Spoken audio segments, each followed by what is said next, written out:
It's really a pleasure to be here with all of you. It's personally meaningful for me because I grew up, many of my childhood summers were spent at a Theosophical retreat center in upstate New York. And while as an adult, my path diverged, to be back here again today is something of a coming full circle. And so it really is meaningful to be able to share something of my passion with this community that had been so important and influential to me as a young person.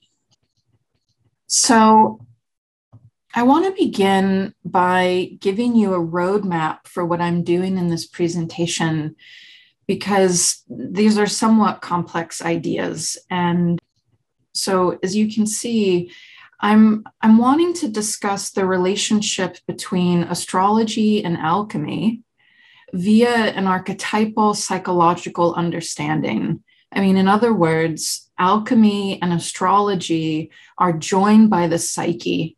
And in order to sort of illustrate that and explore that, I'm going to focus on the four elements which live in both alchemy and astrology.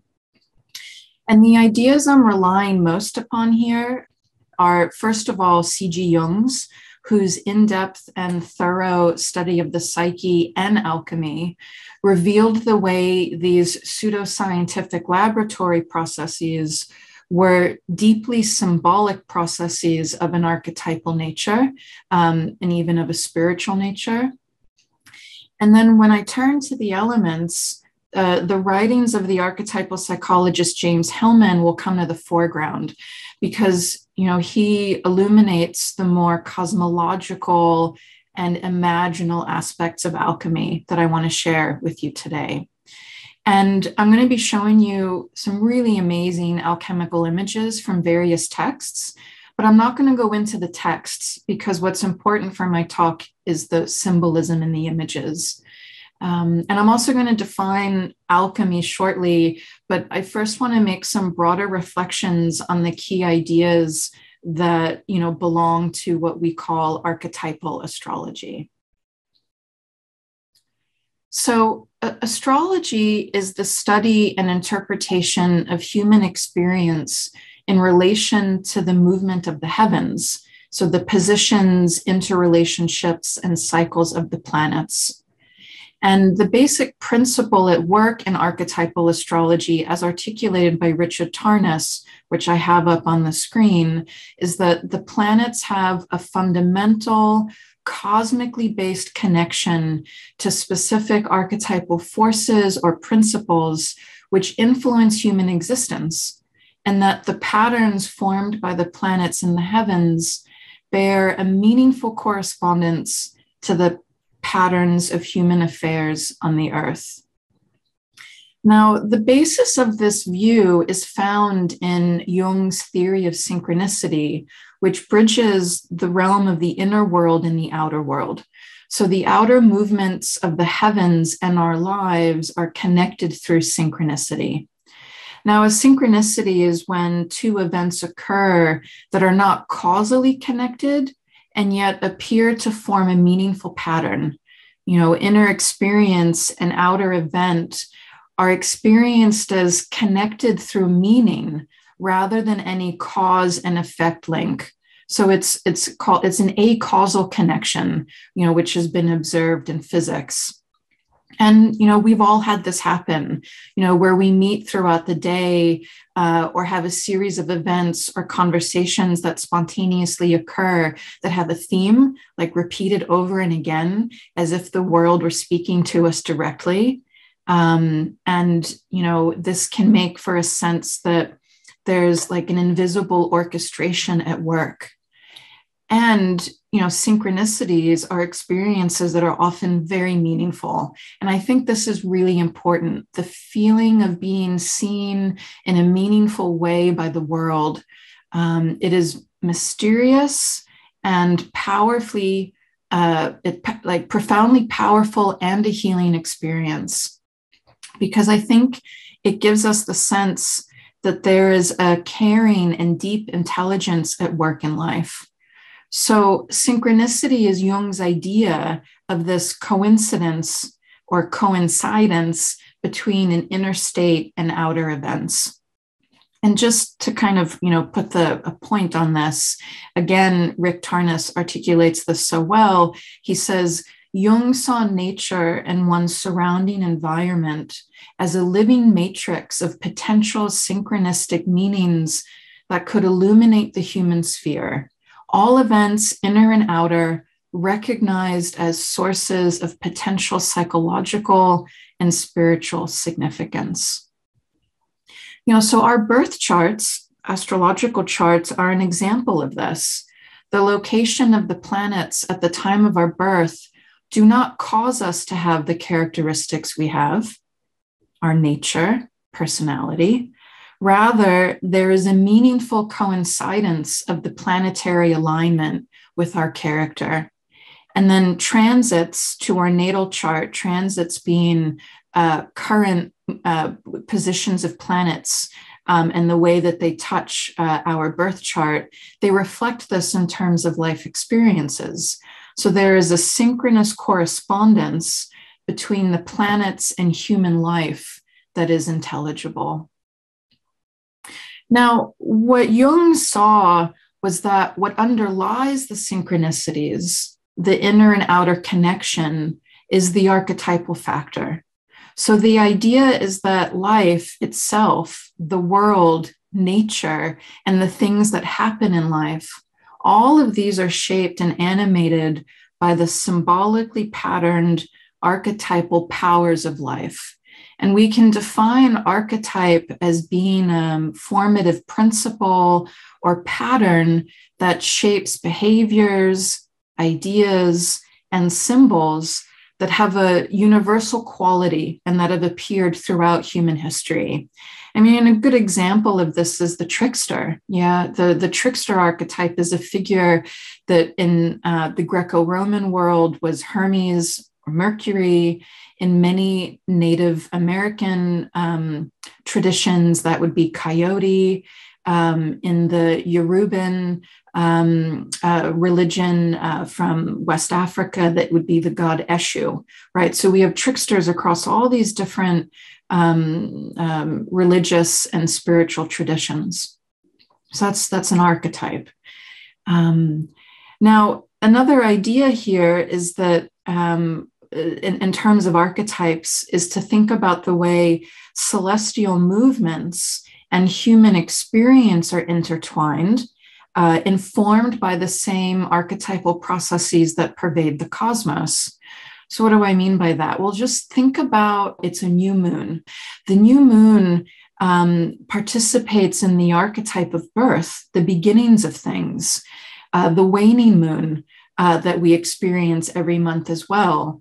That symbolizes the archetypal processes of death and dissolution.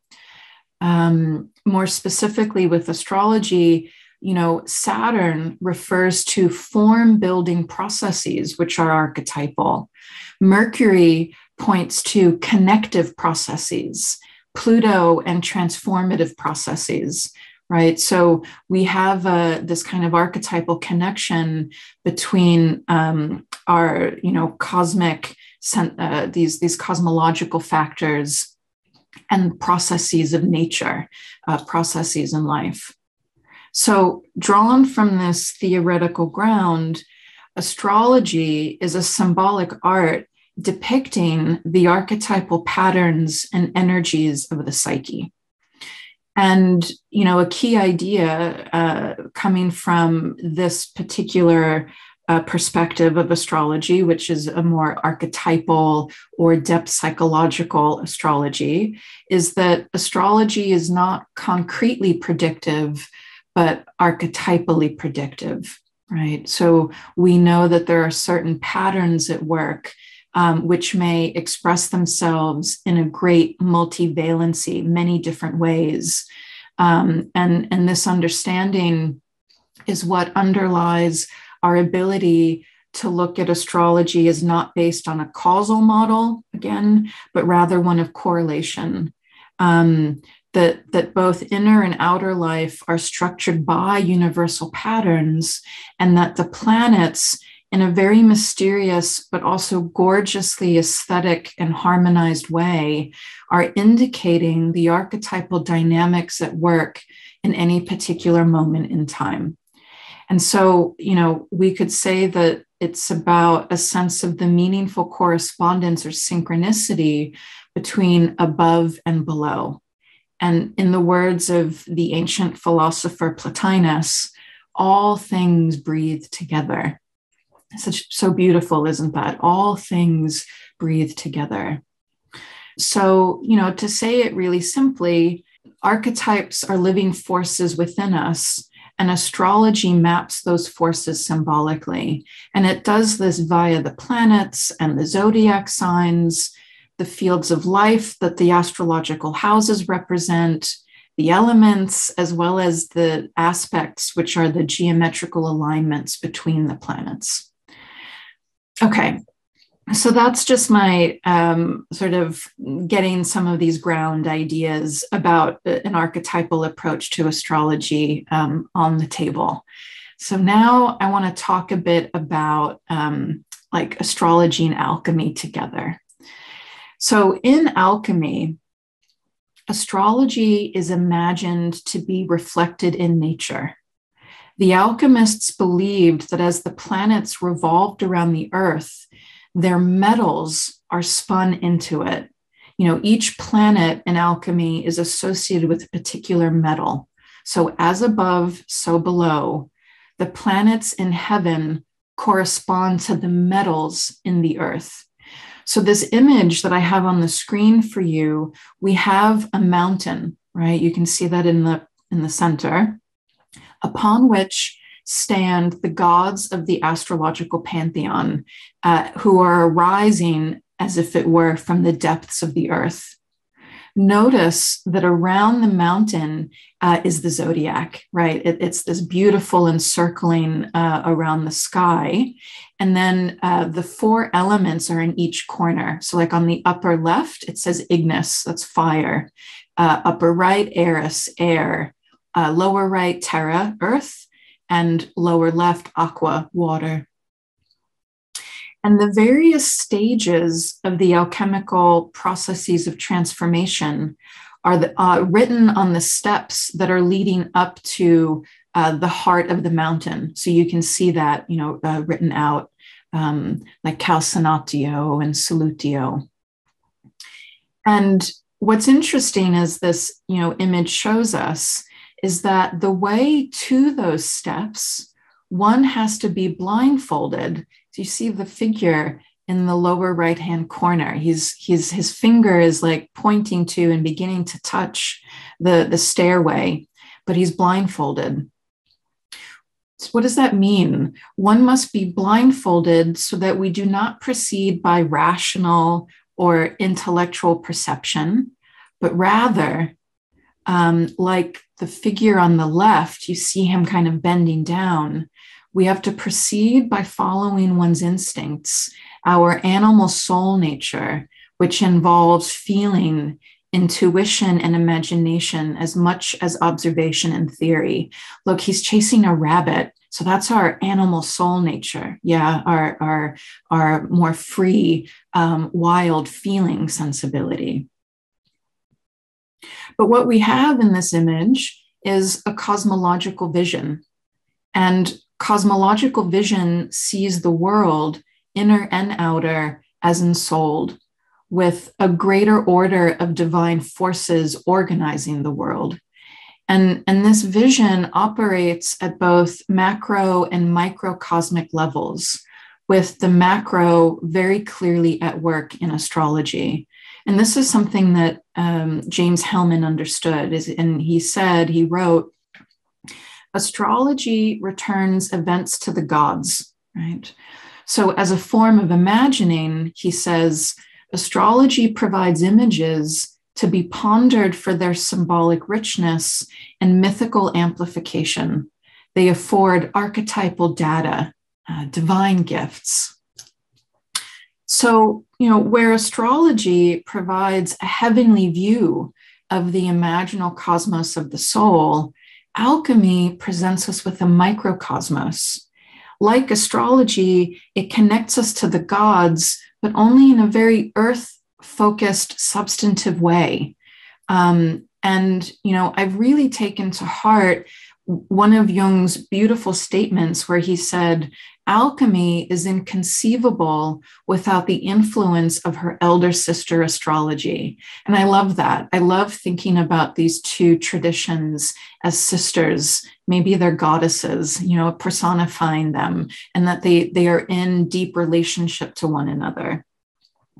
And in order to explore that with you today, I want to pull out some of the threads from Hillman's writings on alchemical fire, alchemical earth, air, and water to help us work more deeply or soulfully with the elemental qualities of astrology.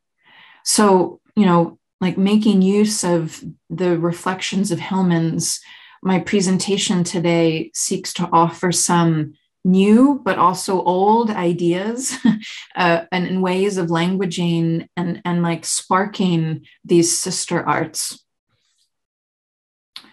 So, archetypal astrology has a cosmological vision, and cosmological myths are concerned with the creation of the world, but they are about the psyche, the nature of its primary forces, and how those forces, the gods, came into being. And these origin myths serve to provide an image of the universe as a soul space and fill it with a sense of divinity that underlies, animates, and orders it. And as the great mythologist Joseph Campbell observed, cosmological myths are also concerned with bringing us into accord with these divine forces. Right.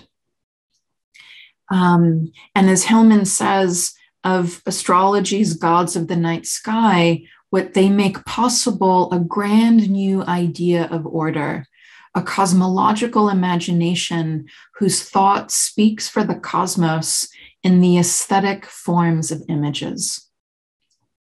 Now, every cosmology begins with chaos. So here we've got this amazing image of the chaos that first comes with the creation of the universe itself. See these dark plumes of gases, fire emerging out of the gases.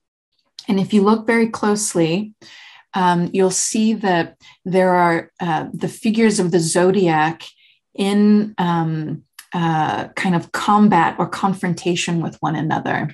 So if you look at the bottom of the screen, sort of in the middle, but to the left of the big dark plume, you'll see the centaur Sagittarius, and he's pointing his bow and arrow down at the twins of Gemini who are embracing. And, those of you that are very familiar with astrology, Sagittarius and Gemini are a polarity, right? They're opposite signs. And we see this, the opposite signs all contained together in these kind of confrontations. In the upper right, you see the Taurus bull kind of locking horns with the Scorpion's pincers, right? So what we have here is a kind of chaotic, somewhat aggressive, definitely, energetic creation of life. One of the ancient Greek poets, Hesiod, describes the chaos, the emergence of the cosmos from the Greek imagination this way. Verily, at the first, chaos came to be, but next, wide-bosomed earth, the ever-sure foundation of all. Right? So chaos is first. Chaos, the void from which the universe is born, originally meant in Greek, it yawns, right? So chaos means it yawns, the vast, open, empty mouth of the cosmos. And only later, when the four elements come into existence, does chaos come to mean turmoil and confusion, because then there is multiplicity. So this is where alchemy enters. chaos is what one encounters when studying alchemy. And I imagine many of you know that. Like, there are no fixed standard definitions of anything. There is no definite order of processes, and each alchemist describes things in their unique, idiosyncratic way. So in the simplest sense, how I would define alchemy is a sacred work in search of the supreme value. And the supreme value has been variously symbolized as alchemical gold, the philosopher's stone, or the elixir of life. Now, alchemy has always had two faces. There's the face that deals with the transformation of matter in the laboratory, which dealt on the one hand with concrete material chemical processes. And on the other hand, it is about psychological and spiritual processes of transformation that were projected and contained both consciously and unconsciously upon the materials that the alchemists were working with. And the alchemical work begins with finding the prima materia, which is sometimes called the massa confusa, and then subjecting it to a series of elemental operations that will eventually turn it into the philosopher's stone, the great incorruptible treasure or miraculous substance. Now, prima materia means first matter. That is primary stuff, first stuff. And metaphorically, it is we who are prima materia. And the psychological development, deepening, or evolution of consciousness is the alchemical work. The Jungian analyst and writer Edward Edinger, which some of you, who some of you might be familiar with, he wrote that the urge to consciousness exists with nature, with the unconscious psyche, and an ego is needed to fully realize that natural urge. It is required that the individual cooperate deliberately in the task of creating consciousness. Now, in Jungian and archetypal psychology, alchemy depicts the transformation of consciousness and has to do with the nature of psychic life. So the quest for the elixir or the gold is a search for inner treasure, what Hellman calls soul making, or Jung would call individuation, right? And a connection to the greater self. Now, so another kind of piece here. For the archaic Greek philosopher Heraclitus, the nature of the world is flux. Ever changing, the cosmos is continually creating new combinations of ancient forms. Therefore, we must begin with rudiments, like first principles, to begin to make order. And to get there, we have to turn back along the path of epistrophe, which means turning or looking back to the mythopoetic or imaginal background, because this helps make order of the massa confusa of psychological life, psychic phenomena. So, Hellman, who drew directly off from Jung, always had this kind of mantra. And Hellman would say, stick to the image, like stay with what presents itself. And then in terms of alchemy, he goes on to say, stick to the image, to the colors, the chemicals, the vessels, the fire, images of the sensate imagination as it presents states of soul. So that's what I want to do with you this morning, today. The four elements are the primary stuff of the cosmos. So to stay close to how they display themselves can help us from getting overwhelmed or lost in both alchemy and astrology and in our lived experience. And this is the practice of turning chaos into order. And here I have another image. This is from the alchemist, Robert Flood, which is depicting the emergence of order out of chaos.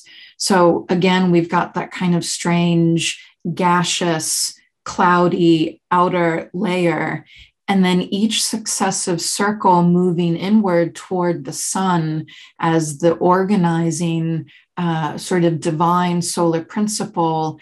There are shapes, elemental forms taking shape. So there's the gaseous clouds, and then we've got the dark ring, and then the next ring is water, and then the ring within that is air, and then we have fire, and then we have earth, and we've got that solar divine spark within the center of those elemental forms. So we're seeing here the emergence of order out of chaos. A couple more little things, and then we're going to turn to the elements, and I'm going to begin with the element of earth. Language is a main avenue of epistrophy. And because alchemical language uses thing words, image words, and craft words, we drop into a sensational landscape whose descriptions we can feel, taste, see, and recall intimately, like in our body and in our emotions. So describing the states and qualities of the soul in a mode of elemental imagining and as if that applies to both alchemy and astrology. And another, I think, idea that I'm trying to put forward here is for us to think about elements as spheres of awareness. And elemental spheres of awareness are given with everything in astrology. I mean, even further, elemental images and qualities connect us in a very specific and concrete way to psychological experience. Now, I had mentioned this briefly earlier, that in alchemy, the four elements are related to the various processes that the prima materia is subjected to in a multitude of ways. Those are the alchemical processes, and each one is connected to an elemental quality. Now, in astrology, these same four elements are the energetic character and related to the essence of the zodiac signs, which we're going to be talking about, right? And since the planets or gods are always moving through some sign, they're always expressing their worldview or style through a sign's particular elemental character. So signs reveal both physical and psychological substances. Image rich and focused on change, alchemy provides a deeply sensate language that reveals states of soul. And soul making, needs an adequate vocabulary that holds both the imagination and our embodied emotional experience. So together, alchemical language and astrological images do this. So here, my hope is to, make a contribution to the elemental intelligence of astrology with an alchemical psychological language. Okay, so that sort of laying out some of the streams of ideas that I'm coming out of and moving into the elements to discuss with you. So the first element I want to talk about is earth. So the question of the gods in the microcosm of the soul brings us to earth. I opened, this talk with the idea that the alchemists believed that as the planets revolve, so their metals form and grow in the earth. Right. So the metals were imagined to be the seeds of the planets in the earth. The sun is seeded in gold. The moon, Luna, silver. Mercury, quicksilver. Copper carries Venus's seed. Iron, of course, is Mars. Jupiter is seated in tin and Saturn in lead. The gods are the vivifying powers within the matters of the earth, or in alchemical terms, as this image shows us, the earth is our nurse. So we have this, so most of these images I'm going to show you now come from this beautiful alchemical text called Atalanta Fugiens by Michael Meyer, early 17th century.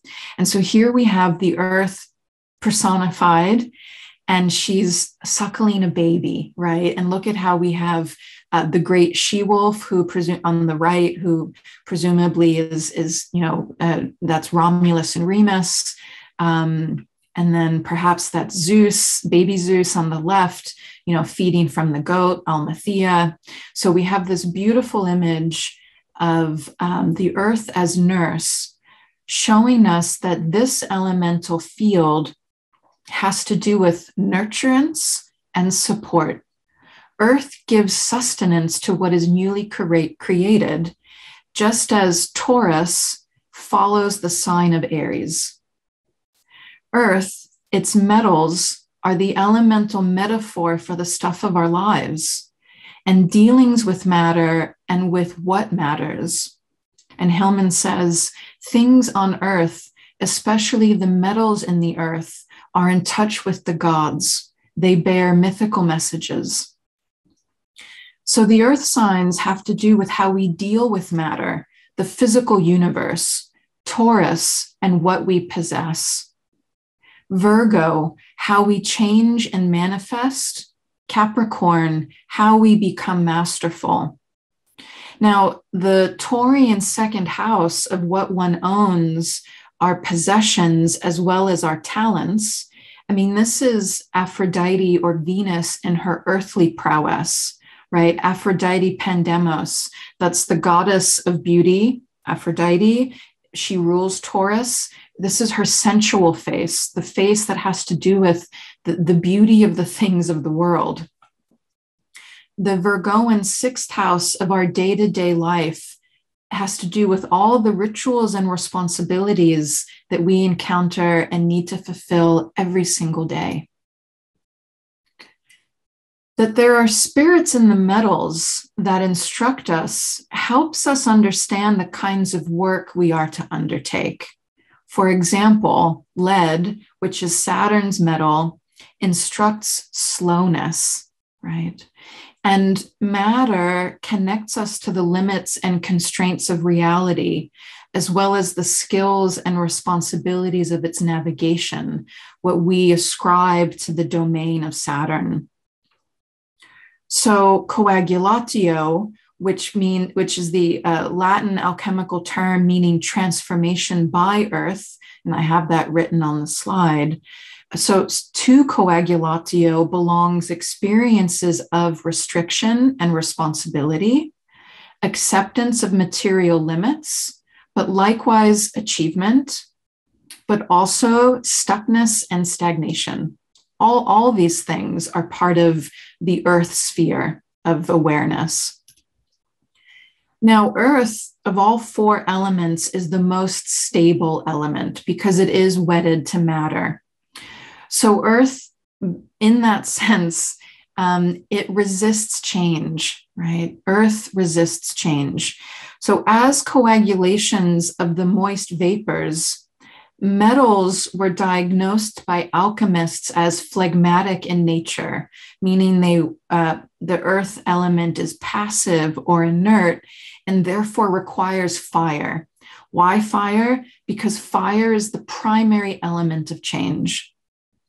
And as Hillman says on this, resistance to change is given with the seed of our nature, and only intense heat can move human nature from its innate inertia.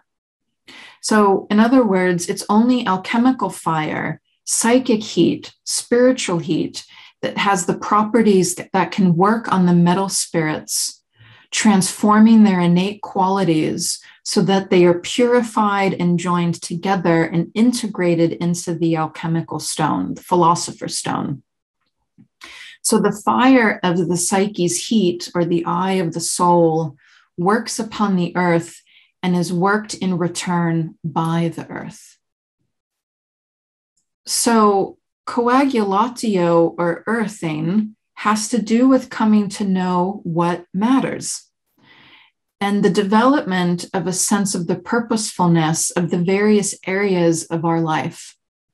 And on this again, to quote Hillman, that the planetary spirits are in the earth as metals reminds us that the gods are within the world, buried in the depths of earthly affairs, under our feet. As we are of the earth, so too are we comprised of these various metals, right? We are seeded by the gods. And there's no better symbol of the particular elemental mixing of the gods than the astrological birth chart, for it captures the archetypal quality of the moment of one's birth, one's seeded character. The chart illustrating the moment of birth, which is archetypal, is an image of order, manifest form, and invites a building of our micro-cosmology. Again, this as above, so below. Earth is matter, and it's the stuff of our lives. And in the metals mined from the earth, the gods display their values and desires. The physical properties of the metals mirror the gods' characters and their weights. Their colors and textures are substantive. So the gods' ore bodies are vital seeds and embodiments of soul which live through us, giving us our attitudes or styles of character. The issues of our lives, the sufferings, our complexes, as well as our talents, gifts, and particular kinds of grace. So this image of the gods being the powers that reside in the things of the earth, in us, in our matter, both physical and psychic, is really key in terms of Hillman's thought. And this is something I really want to underscore, that if we understand and take in this idea that the archetypal nature of life is symbolized by the gods as planets of our birth charts, then what we are in service to is that bit of nature flowing through us. And this shifts the interest and concern to the soul rather than to me, myself. Like it is our psyche that takes its form from the gods, the archetypal powers, the deep nature.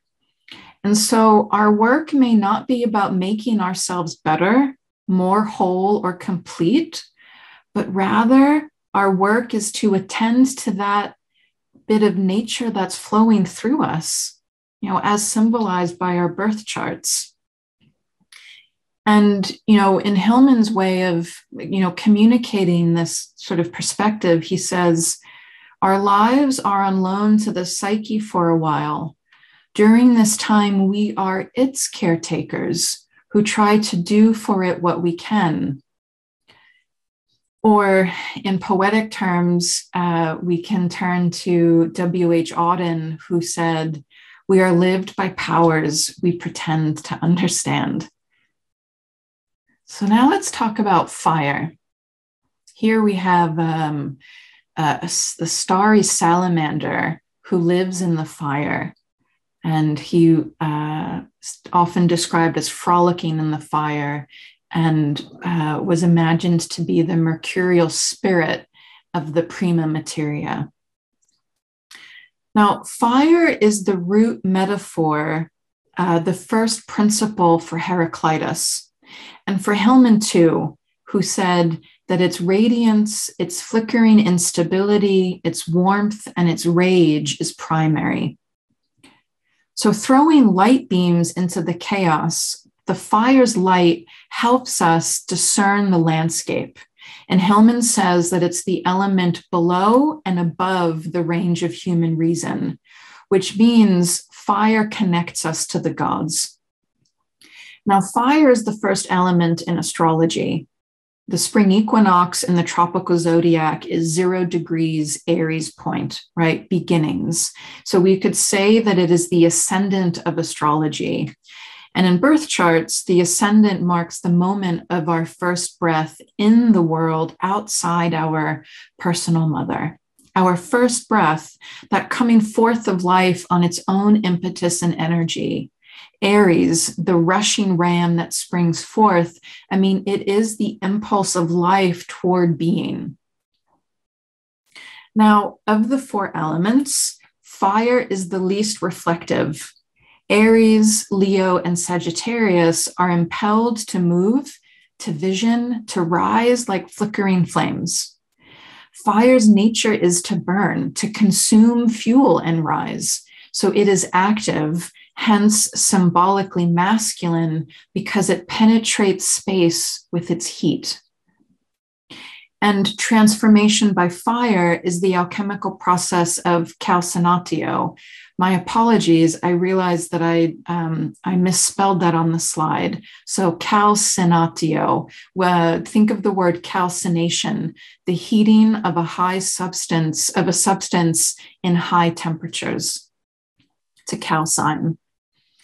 In The Raw and the Cooked, the anthropologist Claude Lévi-Strauss discusses how many world cultures regard cooking as that symbolic activity that establishes the difference, he says, between animals and people.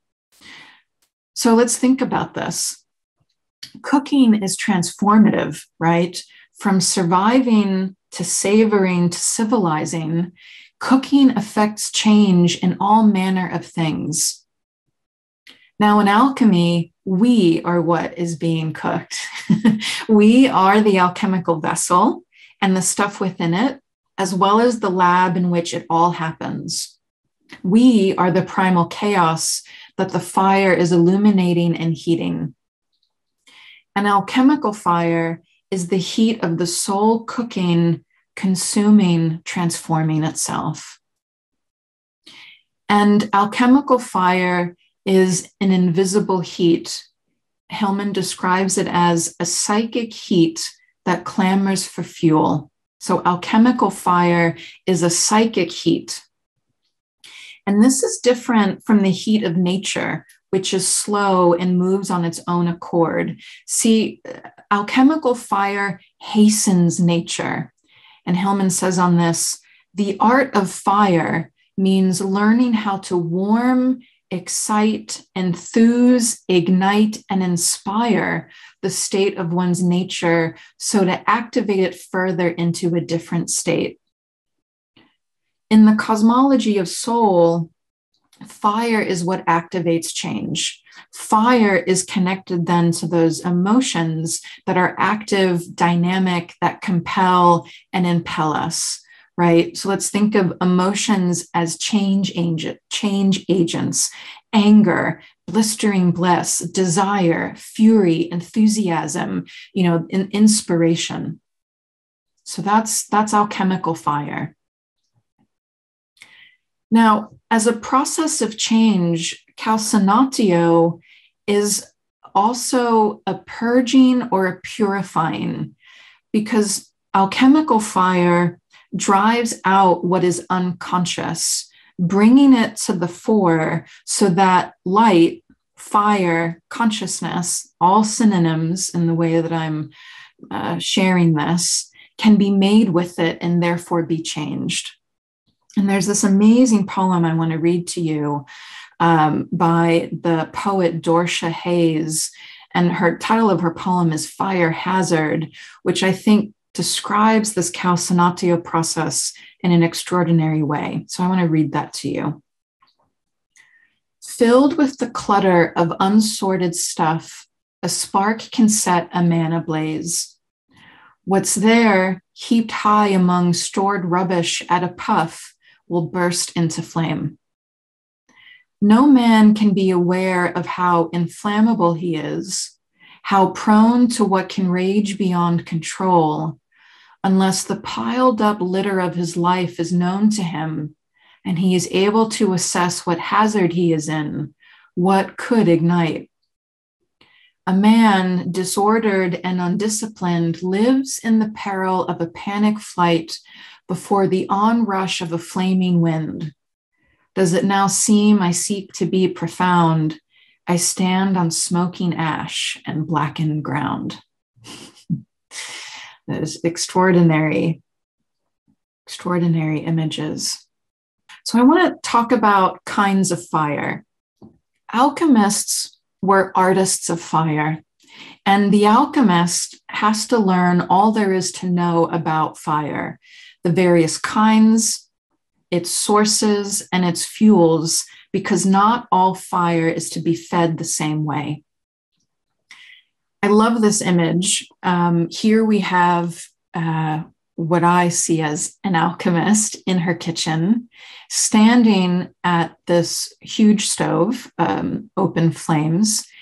And what we see is all kinds of different vessels on the fire, different kinds of fuel to feed the fire. So notice the different shaped vessels. Some are placed directly onto the wood. One is hanging above a nice cast iron pot, probably. Notice how piled up under the stove is coal. We also have very nicely hewn pieces of timber, in the foreground. Look behind the stove and we see more twigs and branches, all different kinds of fire fuel. She stands at the ready. Look at her right hand, like outstretched, like ready to grab the wind, the puffer, in order to feed the fire if it needs air rather than perhaps another piece of wood. And yet I love too how her left hand is so relaxed. So there's this really interesting, like she's at the ready, looking very intently at the flames to be able to assess what it might need, and yet also very much in the moment and at peace. I also have a feeling that she's pregnant. Just her posture gives us, so this is a pregnant alchemist who's cooking like inside as well as outside. So astrologically, each sign is a different kind of fire and ruled by a different planetary archetype that burns in a special way, all of which is unique to each chart and its configurations. There are fiery particularities to Aries, Leo, and Sagittarius, or think of Mars and the iron of angry fire. So all gods, all planets have their kinds of fire. And fire, as I've been sort of suggesting, is a metaphor for psychic heat.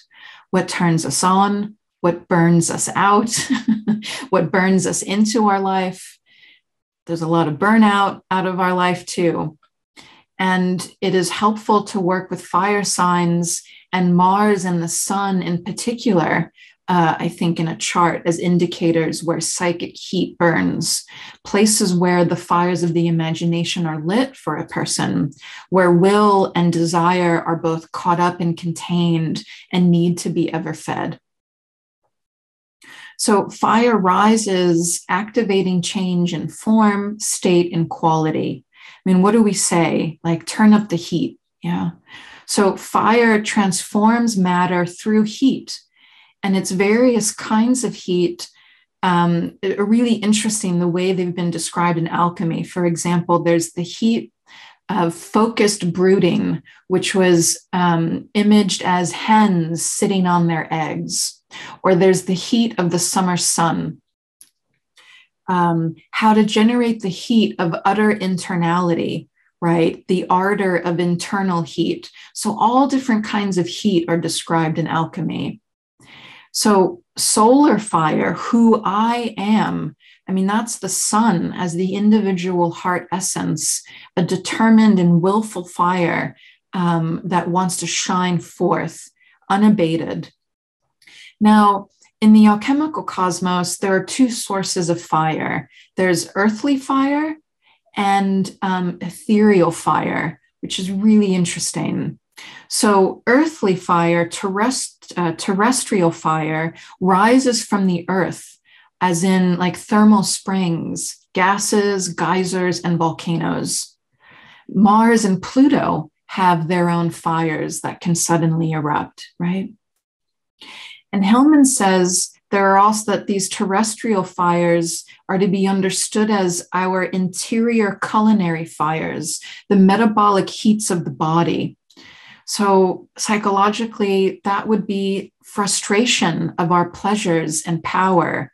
Perhaps bitterness and rage can be thought of as terrestrial fires.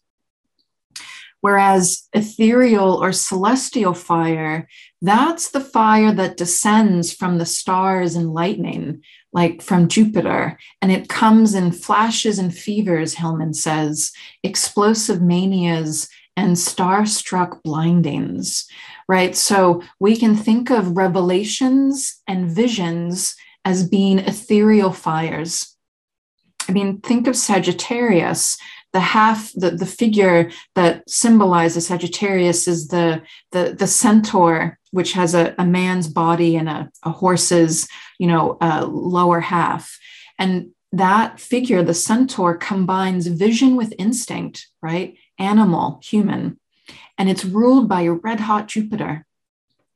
The bow and arrow of the Sagittarian centaur is always cocked upward toward the heavens, compelled to shoot up from the ground and pierce the web of universal truth.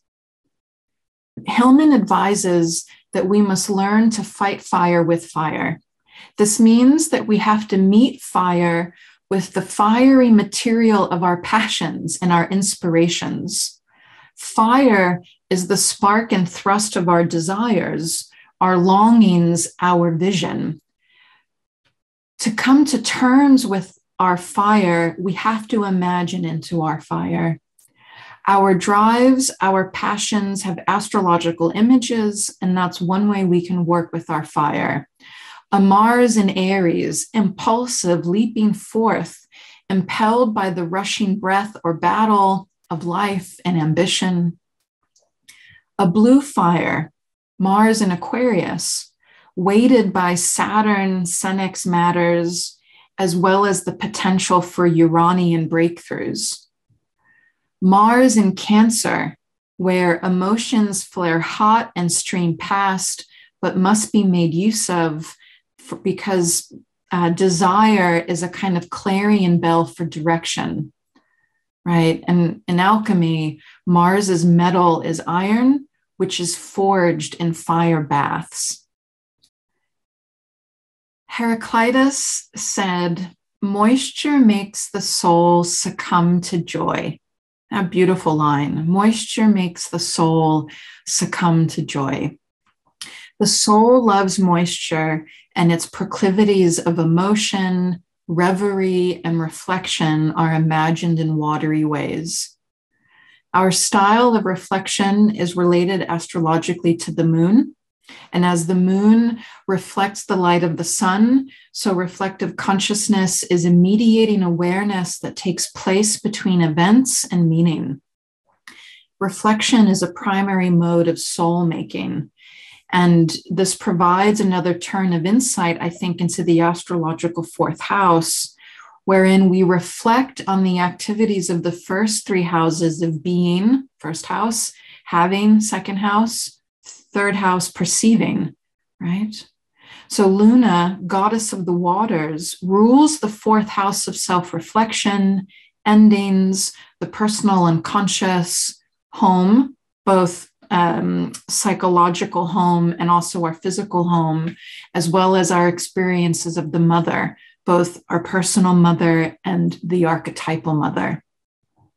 The psychological symbolism is very rich, and along with showing one style of reflection, our moon, which includes the sign the moon is in, the house, and the aspects to the moon, also says something about the quality of our self-image, how we see ourselves, as well as our root feelings about ourselves. Now, solutio is alchemical transformation by water. And the image up is of a washerwoman, And she has many different vessels, all filled with water at different temperatures. She's, you can see at least 4 vessels immediately, and she's filling one into another. There's all this movement of water. There's the heating of water explicitly behind her. On the left, we can see the fire that's heating up water. So transformation by water is solutio. And there was an alchemical rule, which was perform no operation until all has become water. This means that not until emotion permeates everything is one to act. Hellman amplifies this, saying, rational analysis must wait for emotion to flow, reveries to float, collect in pools, stir, sink, and find outlets. Okay, so let's translate some of this. When the matter, meaning the problem, the issue, the complex, the hardness that we're caught in with the way we're thinking about something in our life, when the matter begins to find movement and melts into indiscriminate fluidity, then something begins to happen. Then something's happening. What has become fixed, habitual, or literal, like our attitude or interpretation or perspective or behavior, when that starts to dissolve and take a softer shape, something is happening. This is the alchemical work of solutio, when we are connected to the unconscious, connected to our feelings, because within the unconscious is the source waters of life. Now, the water houses in astrology, which are the 4th, 8th, and 12th houses, are often referred to as soul houses. And they have to do with deep emotional yearnings, which are often partly unconscious. And the great astrologer, Stephen Arroyo, reminds us that, and this is a quote of his, that the cycle of the water houses shows the process of gaining awareness through assimilating the essence of the past and letting go of the residue that has outlived its usefulness. Right? So submerging and integrating and then burning off what is no longer useful. See, that could be thought of as the water process. And then going on, Arroyo says, when these parts of ourselves are made conscious, they can come alive with great force. The fact that water house planets often reveal factors in our lives that transcend, overwhelm, or undermine our conscious orientation is to be welcomed, for the ego consciousness often becomes stuck in limited patterns of expression and therefore needs a periodic confrontation with the deeper sources of life within us.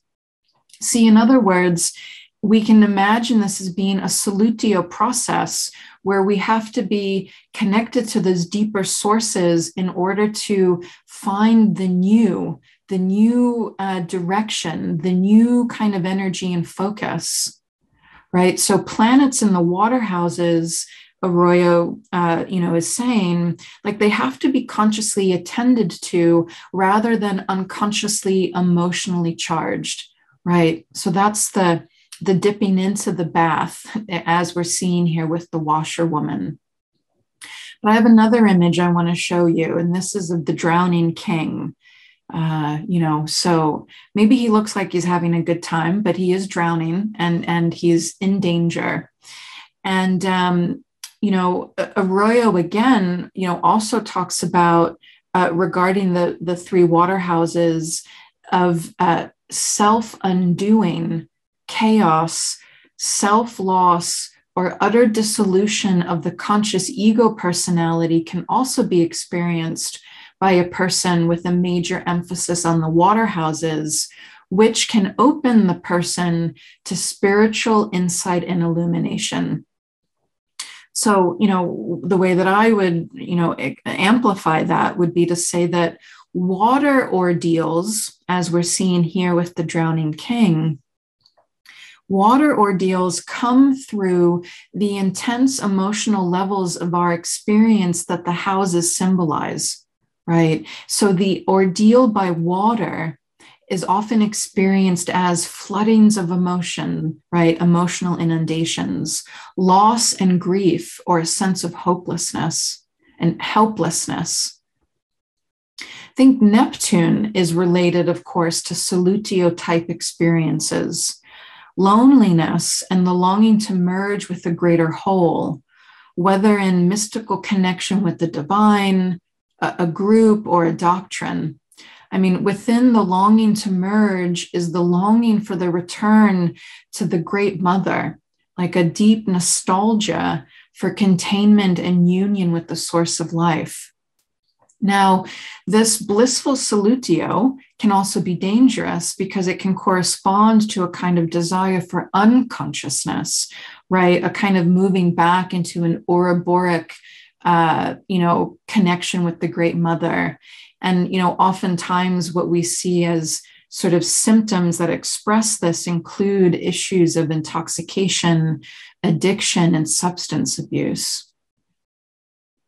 In its life-affirming and actualizing purpose, the process of solutio takes that which has become like solid, like stuck, fixated, separate, and dissolves it, thereby reducing it to its primal state in order that it may be reborn. So in this way, the return to the symbolic womb of the Great Mother, which is the waters that the king is drowning in here, is really in service to a rebirth. Being renewed, cleansing, and redemption are all facets of this process. And of course, those are themes that very much belong to Neptune and the Neptunian dimension of experience. Now, the flow from the 4th house to the 8th to the 12th can be seen as having to do with the mysterious process of water consciousness moving from self-awareness of one's separateness, so that's Cancer 4th house, toward union, Scorpio 8th house, and ultimately like submersion, 12th house Pisces. Dawn Bodrogi, who is one of my astrology teachers, she's passed away, she expressed it this way, that the water houses take us on a difficult and dramatic journey from feeling that we are unique and separate. Cancer hides and clings because suddenly aware of its uniqueness, it feels vulnerable and alone without a shell, to the testing and submerging of that separateness in the 8th house, Scorpio, to finally understanding that we are at one with the source itself in the 12th, Pisces. Now, paradoxically, alchemical fire is employed to dry the soul of its sogginess. And this is because, as Heraclitus says, dry, the soul grows wise and good. So how I understand this is that some moistening is beneficial for the soul and it results in its delight, but too much and we can have mold. Too much water is a way to describe maybe depression and moodiness. One is inundated by the waters of the unconscious. Moon, Pluto, and the way that that's experienced by people really give evidence of this solutio kind of cyclic experience of depression, right? Periods of sinking or being taken down into the underworld. But on the other hand, if we're cut off from water, if we are too dry, that suggests an emotional deadness. So when one doesn't feel anything, it's like we're cut off from the source of life, when there's no flow of emotion, no flow of imagination or reverie, and everything is concrete and is seen only as its face value. So polarities in astrology are fundamental, and they offer a kind of balance to the elements. So that's another way to think about this. So a chart inundated by too much water requires balance in earth and vice versa. Hence, the collective tidal pull of Pisces needs the discrimination of Virgo to contain and form the Piscean potential. Luna, the moon's flowing and changeable face, ruler of Cancer, needs Saturn's temporal fixed constant authority, Capricorn. And as one of the alchemical drowning kings says in an alchemical text, whosoever will free me from the waters and lead me to dry land, him will I prosper with everlasting riches. So if we think about the king, drowning king, as personifying old ruling ideas or attitudes, which has undergone dissolution, is now calling out to be formed again, coagulated again, right? Okay, so one more piece on water, and this is about fire and water together. This is a bain-marie, also, which would translate to mean Mary's bath. And it was one of the tools of the alchemical process that allows for water and fire to both be applied to the substance that's undergoing the work. I mean, essentially a bain-marie, for those of you that are cooks, I mean, that's a double boiler, right? The bain-marie aids in the heating of the substance without its being burnt or cooked off by too intense a heat. Many of you know that, like, if we were melting chocolate, you put it in a bowl that's sitting in water, and then the water is being heated and the chocolate starts to melt from the nice temperature that the water is becoming, right? So tempered by the water, the heat is gradually raised, thereby loosening and relaxing what has been stubborn and tightly bound. So we could say that the bain-marie allows for the creation of the right kind of languid heat that keeps the temperature up, melting what resists change. So a conductor of alchemical fire, water, is an elemental medium of the soul. It's the dream element, moist and moving, animated and flowing.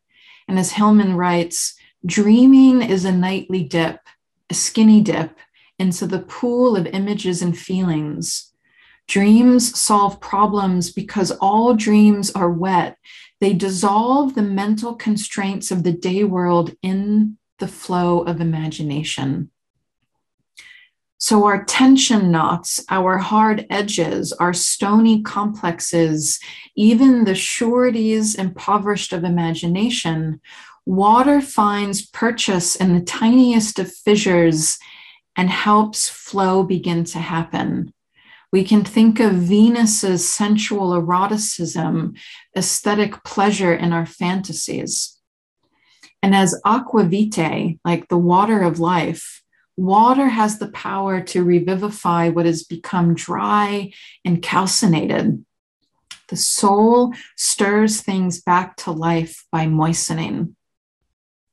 And this transition from water, so I want to now transition to air. And this transition from water to air would be the movement from immersion in the veil, sort of the moist depths, to the crisp vantage point of air. And on this, Hillman says, flooding and dissolving water to drying and distance is familiar to artisans in any work of concentration. So let's go there. So here we have an image of Saturn. I can identify him because he's holding the scythe or the sickle, flying, and he's disgorging a stone, and he's flying in the sky above this mountain in a little chapel. Air is the element related to the process of sublimatio. Chemically, when a solid is heated, it passes into a gaseous state and ascends to the top of the vessel. So sublimatio is the process of volatilizing and elevating the material. So in Latin, sublimis means high. So in the element of air, we're dealing with rising, ascending movements. So the intellect, right? Contemplation, objective reflection, and imagining are related to the airy planes of height and cool distance. So these are the areas of the mind and perception that rise above the immediate experience in order to comprehend what's happening, right? It's like, let me get some perspective here. So transformation by air has to do with getting above an issue and trying to see it more objectively. This is the mind and its desire for wider vision. And that's why I chose this image, because I'd like to linger with Saturn for a moment in terms of some of these themes. Now, we all know that Saturn personifies the archetypal principles of limitation, restriction, boundaries, fate, and death. Saturn is the wise old one around whom constellates slowness, maturity, wisdom through experience, and concrete manifestation. And Saturn is the archetypal principle that has to do with structures and tradition. So his is a style of consciousness that carries an objectivity, the distance that allows for a greater understanding to come into view. And when combined with Jupiter, and presumably the stone that he's disgorging, if you remember in the mythology, that the last god child of his that he wanted to eat was Zeus, Jupiter, and Rhea put a stone, swaddled a stone in Zeus's place to trick Kronos, Saturn, into this. So when Saturn is combined with Jupiter, which this engraving suggests with that stone coming out, meaning, pattern, and order can come into view. Those are Jupiterian in relationship to that Saturn bigger perspective.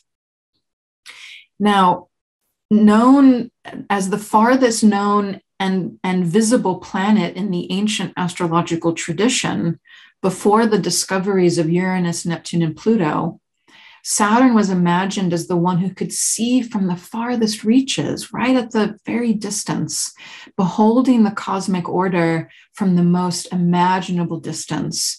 So with Saturn comes a farther, wider vision. And this is related to how meaning functions, in that it is the capacity to see all the individual sparks and events or waves upon the ocean as belonging to an order that transcends the singular event, and so we can discern the pattern or larger order of things. So as I had just said a moment ago, we can see this as Jupiterian, meaning and vision, but there is a lot here that has to do with Saturn in the sense of what we create in our lives through Saturn's pressures and tasks that become essential, enduring gifts. Those qualities of our characters and experiences become the treasures hard won, or the rocks upon which we build our life and soul make. And I think it useful to recall the role of meaning in Jung's therapy of the soul. I mean, individuation might be thought of as the meaningful rendering of a life narrative. I mean, this is what gives one mastery in the world. And Saturn, as the masterful king, knows the nature of the world, how to be in it, of it, and therein to rule it. So this understanding about the reality of the world as being the place where we live into the depths of the psyche is what soul making and alchemy is about. And Saturn is central to alchemical work. So air is a connecting, knowledge sharing, and transforming element.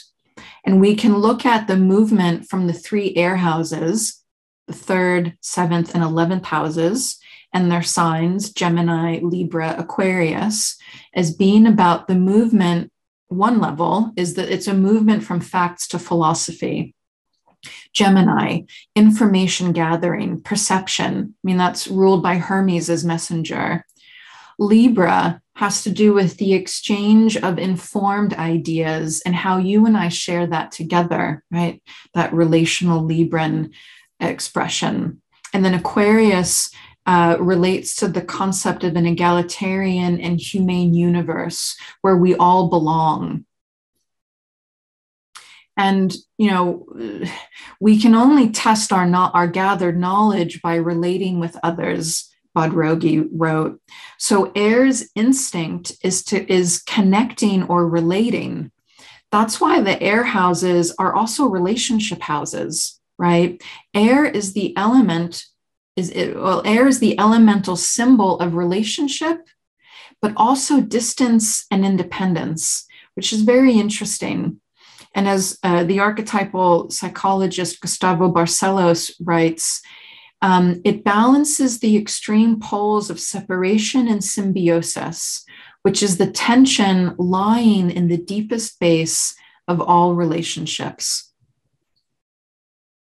So, given by the gods, evidenced by the fire of lightning, air is the fuel on which fire depends. So we have another idea that I'm bringing in.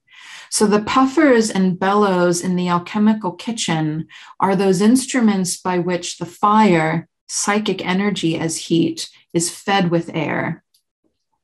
And the opposition of fire and air is a primary complementarity that draws out and fuels a fuller image of both essences. See, invisible, air rarefies and condenses the fiery things of the psyche. Like we begin to think, to discern, to ponder, to consider, rather than just react or perform. See, that's the relationship of air and fire. Remember, I said earlier that fire is the least reflective element. So in polarity, its polarity element is the one that does that exceptionally well, air. So think about Aries and Libra, like being and relating, like I and us. Gemini and Sagittarius, Gemini perception, Sagittarius like understanding and wisdom. Leo and Aquarius, creation and individuality. So the fire of the mind keeps working so long as it's fed by air with words and ideas. And air also provides fire with a coolness, like it increases its heat with some detachment. Yeah, so we can look to Hermes, the god, Mercury, to see the mind and imagination personified in the terrestrial and celestial realms. Hermes, whose worldview is, as Hillman says, mental invisibilities with spirit and a farther, wider vision. So, you know, Mercury, or the Greek Hermes, is the ruler of Gemini and Virgo. These are the mutable, disseminating signs. And the movement of ideas is Hermes's domain because he is the messenger god. I mean, he delights in speed, and quickness is his natural way. And in his birth story, recounted in the Homeric hymn to Hermes, when he's only a few days old, he jumps out of his crib and begins moving around, inventing all kinds of things, including the lyre, as well as fire sacrifice. See, Hermes moves around, he circulates, he sees what's going on. And with his winged sandals, he becomes the messenger, connecting the gods to humans and the underworld to the heavens. You know, so Hermes, Mercury, is a connection maker. And air as the element that we all share and are connected by and is invisible. And Hermes too has the gift of invisibility, right? Thanks to the helmet that Hades gives him. So we turn to Mercury and his place in the chart, the sign he's hanging out in, and his relationships to the other gods, to open up how we air ourselves out, right? Mercury as communication. The inflow and outflow of perception is the mind's in and out breath. Breezy wit, brainstorming sessions, windy rhetoric, rarefied theories and cool ideas. This is all Mercury's terrain. And he shows our innate ways of perceiving and expressing ourselves through words and ideas. And in this way, our capacity, whether extraordinarily gifted or challenged, is related to this God, and it is part of this God's gift. So alchemically, this air state means, as I've been trying to describe in different ways, means getting above the issue, so to see it from some distance. And Edinger on this wrote, finding suitable words or concepts for a psychic state may be sufficient for a person to get out of it enough to look down on it from above, right? See, for me, my understanding, being not just a scholar and teacher of astrology, but also a consulting astrologer, is that when people come for a reading, their psyche is in a sublimatio process. They're looking for some perspective. They're looking for some insight into their situation, into who they are, right? So the astrological vision kind of moves them from being immersed subjectively in their situation and allows for some space, space where ideas, words, and images can come in, connections, insights, hopefully, creative breakthroughs. That doesn't usually happen in the session, but hopefully it happens after the session, right? As they're stirring on these things, chewing these things over, cooking, so to speak. The result, of course, hopefully being understanding, comprehension, and a distillation of meaning.